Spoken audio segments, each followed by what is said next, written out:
nama saya Rizky Sadam Pratama dengan NIM D1011221130. Sini saya akan menjelaskan alat tukang bor. Yang pertama, untuk pengangkatan tanah timbunan, kita menggunakan auger, stick, stang T, dan stick untuk stang. Yang kedua, untuk pengambilan sampel, kita menggunakan tabung sampel, stick, gas tong, kunci spana atau kunci Inggris, kantong plastik, dan selotip.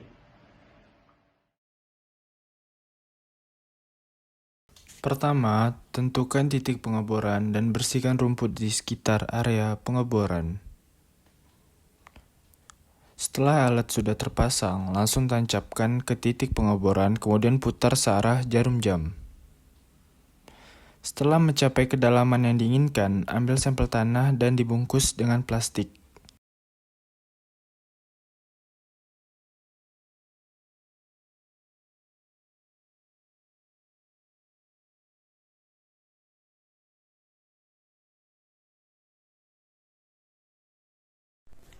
Perkenalkan, saya Devika Dias Wahyuni dengan NIM D1011221022. Di sini saya akan menyebutkan alat-alat yang digunakan dalam percobaan kadar air. Alat-alat yang digunakan dalam percobaan kadar air adalah oven, cawan aluminium, timbangan, spatula, keramik, dan extruder. Prosedur praktikum dalam percobaan kadar air adalah keluarkan sampel tanah menggunakan extruder.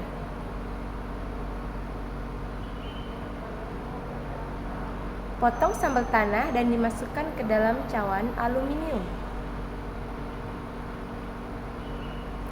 Timbang berat cawan aluminium dengan isi sampel tanah yang sudah dimasukkan.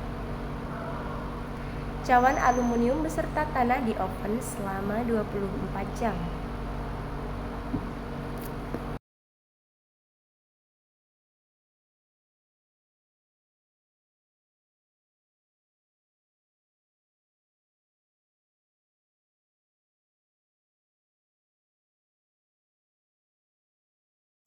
Perkenalkan, saya Sherly Andriani dengan NIM D1011221017. Di sini saya akan menyebutkan alat-alat yang digunakan dalam percobaan berat volume tanah. Alat-alat yang digunakan dalam percobaan berat volume tanah adalah ring, spatula, timbangan digital,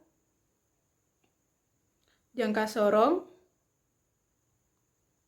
dan pelumas atau oli.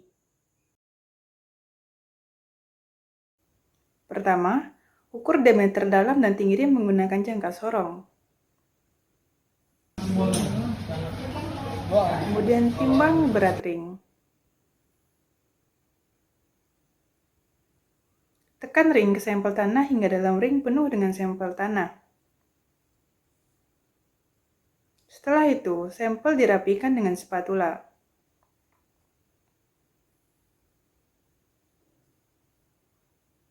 Kemudian timbang berat ring plus tanah.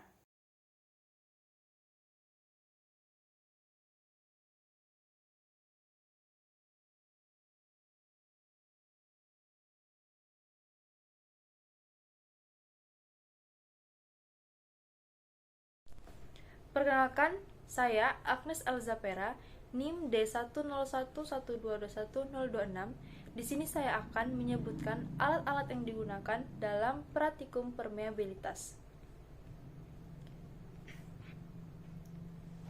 Alat-alat yang digunakan dalam praktikum permeabilitas yaitu spatula, permeameter, extruder, stopwatch, ring, pelumas atau oli, permeability mold, kertas pori, batu pori, dan yang terakhir, isolasi pipa.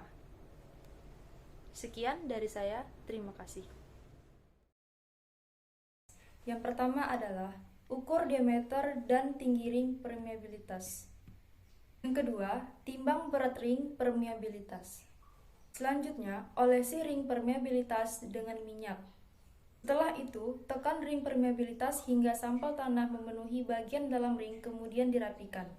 Lalu timbang berat ring plus tanahnya. Kemudian susun ring permeabilitas batu pori dan kertas pori, kemudian dimasukkan ke dalam mold. Setelah itu, mold dilapisi dengan selotip pipa agar tidak terjadi kebocoran. Kemudian, tutup penutup mold dengan baut dan dikencangkan dengan spana. Lalu, isi air ke dalam permeameter hingga 1000 mm. Kemudian, biarkan selama 24 jam yang kemudian dilakukan pengukuran tinggi air dalam permeameter setiap 20 menit.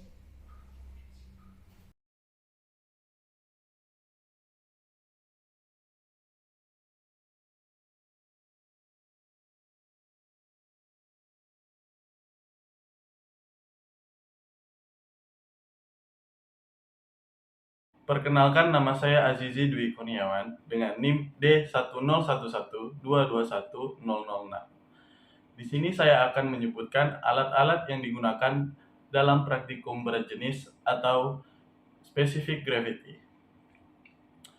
Alat-alat yang digunakan adalah piknometer, timbangan digital, air botol semprot, termometer, kompor, saringan nomor 20, palu karet,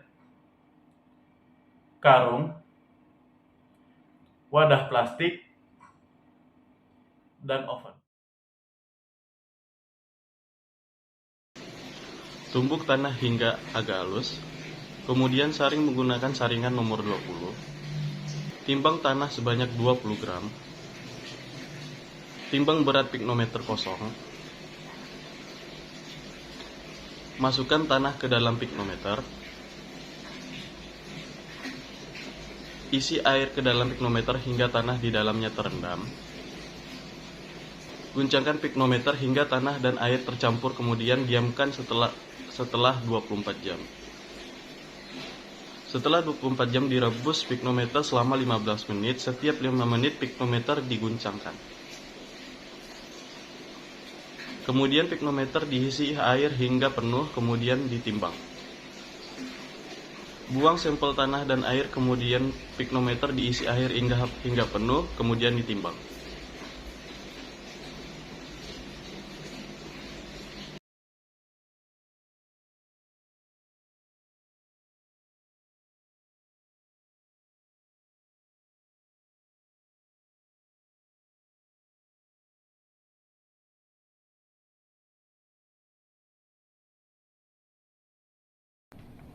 Perkenalkan, nama saya Nathaniel Vincent dengan NIM D101122113. Kali ini saya akan menyampaikan alat dan bahan yang dibutuhkan untuk batas-batas Atterberg.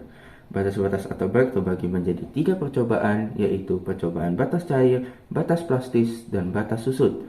Alat-alat yang dibutuhkan untuk batas cair adalah, yang pertama adalah alat Casagrande, yang kedua adalah alat pembarat atau grooving tool, ada spatula, keramik, timbangan digital, oven, botol semprot, saringan nomor 40, cawan aluminium, palu karet, karung, dan yang terakhir ada cawan plastik.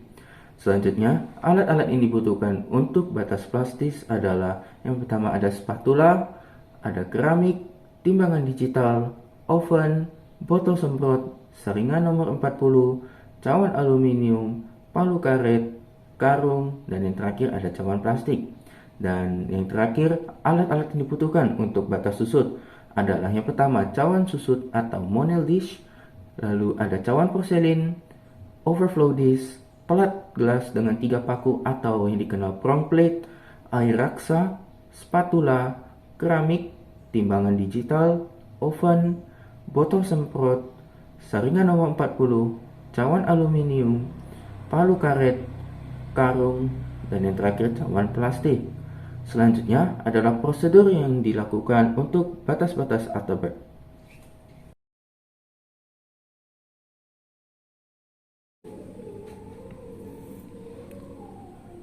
Aduk sampel tanah dan air hingga homogen. Setelah itu, masukkan sampel tanah tadi ke dalam cawan Casagrande, lalu buat garis di tengahnya menggunakan grooving tool. Kemudian ketuk sebanyak 40 kali. Sampel tanah yang bersinggungan diambil lalu dimasukkan ke cawan aluminium. Kemudian timbang sampel tanah tadi lalu di oven selama 24 jam yang kemudian ditimbang untuk mendapat kadar air. Lakukan hal yang sama untuk ketukan ke-40 dan 15. Pada ketukan 40 diambil untuk batas plastik, sedangkan pada ketukan 15 untuk batas susut.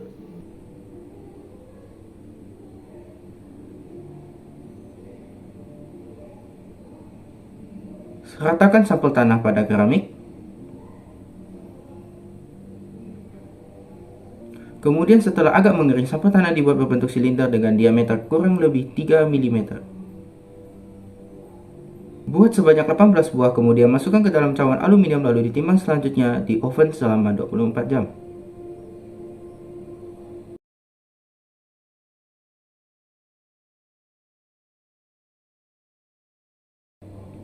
Aduk sampel tanah hingga menjadi pasta dengan menambahkan air ke sampel tanah. Timbang cawan cetak susut. Masukkan sampel tanah ke dalam cawan cetak susut. Masukin sampel tanah dengan 3 lapisan kemudian dihentakkan. Oven sampel tanah selama 24 jam. Setelah dikeluarkan dari oven, timbang berat cawan cetak susut plus sampel tanah. Timbang berat cawan porselin. Masukkan air raksa ke dalam cawan aluminium kemudian diratakan dengan prong plate. Setelah itu letakkan sampel tanah tadi di atas air raksa kemudian diratakan dengan prong plate. Air raksa yang tumpah pada overflow dish merupakan tanah kering. Kemudian air raksa yang tumpah di overflow dish dimasukkan ke dalam cawan porselin. Timbang hasil tumbahan overflow dish. Kemudian untuk mencari berat sampel tanah basah adalah dengan memasukkan air raksa ke dalam cawan cetak susut. Ratakan dengan prong plate kemudian ditimbang.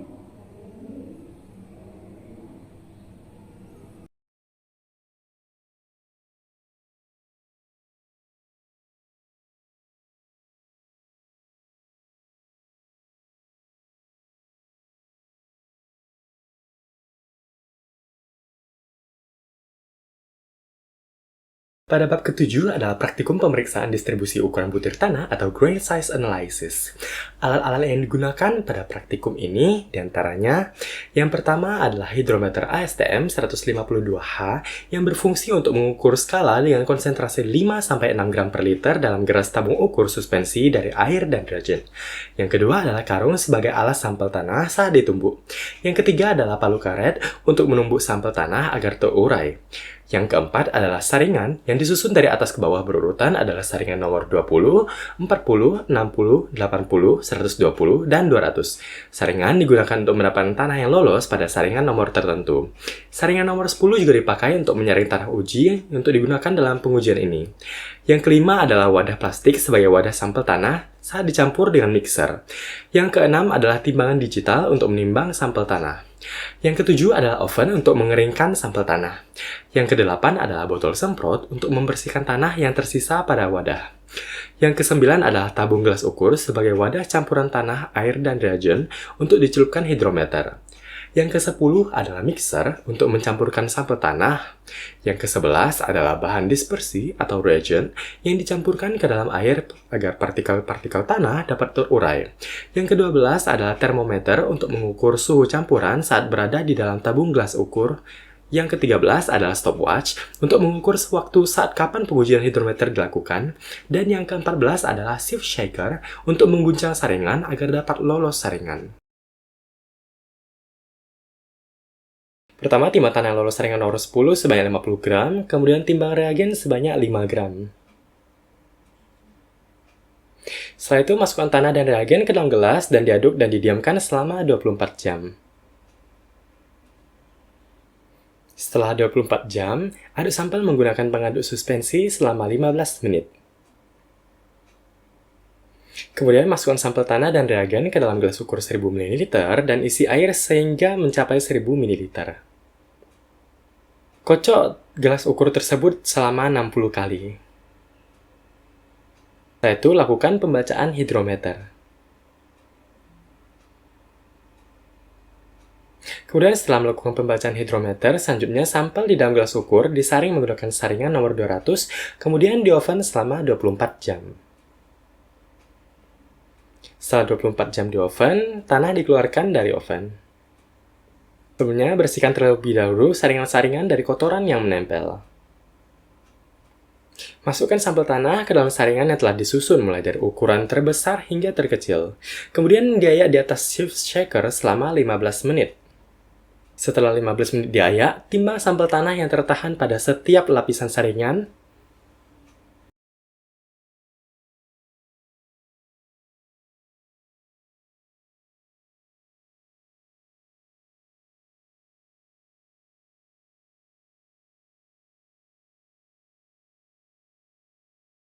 Pada bab ke-8 akan ditentukan jenis tanah berdasarkan sistem klasifikasi tertentu.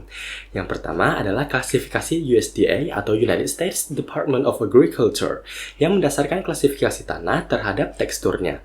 Sistem ini didasarkan pada ukuran batas dari butiran tanah, yaitu butiran pasir dengan diameter 2 sampai 0,05 mm, butiran lanau dengan diameter 0,05 sampai 0,002 mm, dan butiran lempung dengan diameter lebih kecil daripada 0,002 mm. Klasifikasi USDA menggunakan diagram yang menunjukkan persentase banyaknya kandungan pasir, lanau, dan lempung dalam suatu sampel tanah. Persentase keberadaannya ditentukan berdasarkan grafik gradasi butiran tanah pada bab ke-7 tentang analisa gradasi dan hidrometer.